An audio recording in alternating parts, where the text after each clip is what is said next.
Okay, so after 8 years in the planning, 6 months or no, 5 months in the writing, and a month or so in the editing, the new book is back from the printers, The Amazing Adventures of Dorothy. It's self-published. It's based on the original Sydney to London book, but told from the perspective of Dorothy the motorcycle.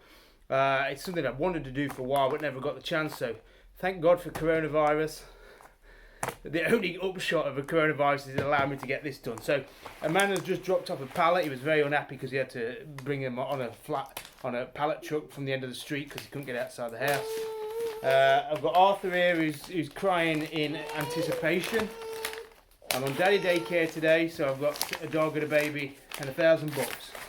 So this is the moment of truth when you've agonised over your cover and the content, and you've sent it off, and because you're self-published, you don't really have professionals to put this together. It's just me, my wife doing the editing, proofreading even, and Chris, garbage runner, doing the illustrations. So this is when you take the book out of the wrapper. First time you've seen it, you think, oh my God, did I get the colours wrong? Did I get the design wrong? Does it look rubbish? Does it look good?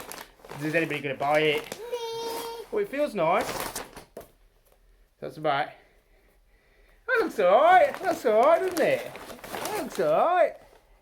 The Amazing Adventures of Dorothy. And then on the back, a map and a bit of blurb. So that's Chris's art illustration on the front. And then, oh wow, look at this. Okay, so we've got illustrations throughout.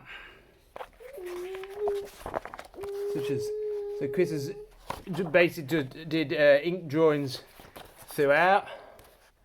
Oh, quite nice that. So it's 50,000 words. I think it's kind of aimed at sort of 9 to 12-year-olds or even adults, to be honest. So we've got illustrations in there. Yeah, I mean, that looks cool. That's come out well. So I'm going to read you the prologue. I've got a map, even. I'm happy. It seems good quality, actually. I mean, the guy's in Bulgaria. Cheap and good quality. Hey, Arthur. Okay, right. Let's see if Arthur likes it. Arthur's in the playpen. Let's see how he responds. Okay, prologue. A flower blossoms. Dorothy was an Australian postal delivery bike, just like all the others. She had a little petrol engine for propulsion and was painted red, the colour of speed.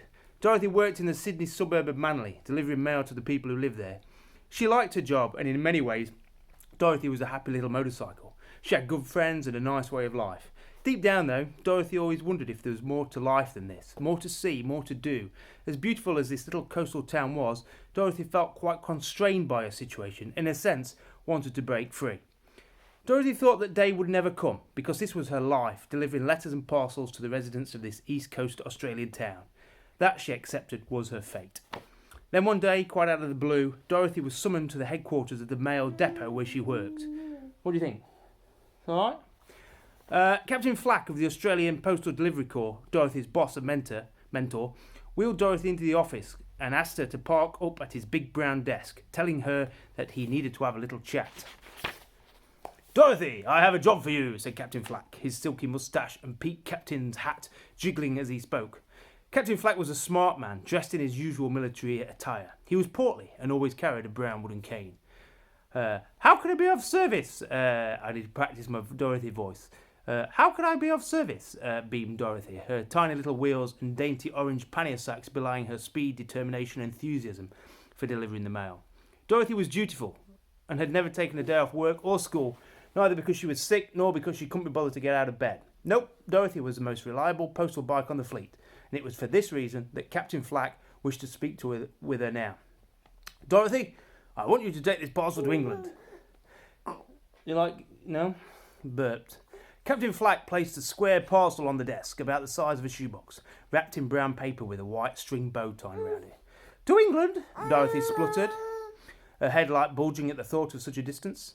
Yes, to England. I know it's a long way, the other side of the world in fact, but this parcel is very important, and I need you to get it there safely.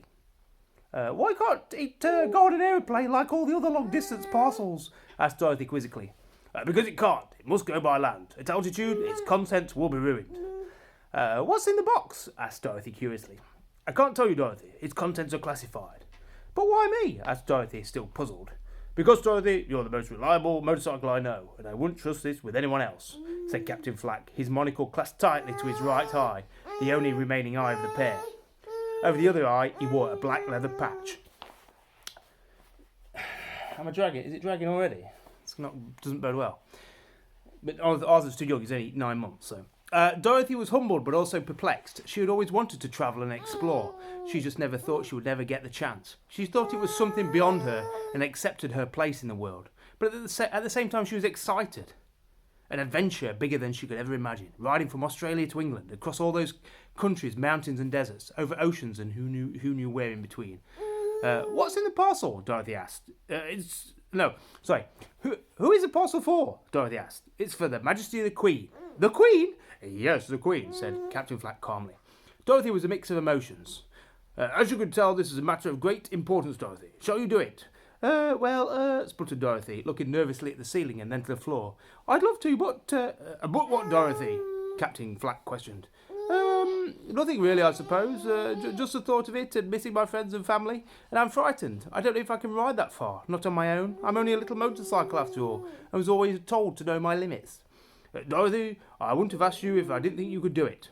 Captain Flack looked out of his office window to the rows upon rows of bright red Australian postal bikes, any of which he could have asked to embark on this mission. But in Dorothy he had placed his trust. Can I have time to think about it? Asked Dorothy. I'm afraid not, Dorothy. There's a boat leaving Darwin for East Timor in 20 days. To reach it in time, you'll have to hit the road almost immediately. Sunday at the latest. It's imperative you get the parcel to England as soon as possible. We have no time to lose. Dorothy looked at the calendar. Today was Thursday. In that time, we'll have to get you serviced and equipped for the journey ahead. Prepare your documentation and make proper arrangements. Say you'll do it now and we'll just have enough time to get you ready. Dorothy took in a deep breath, searching her soul as she did so. It was now or never for Dorothy, and she realised that.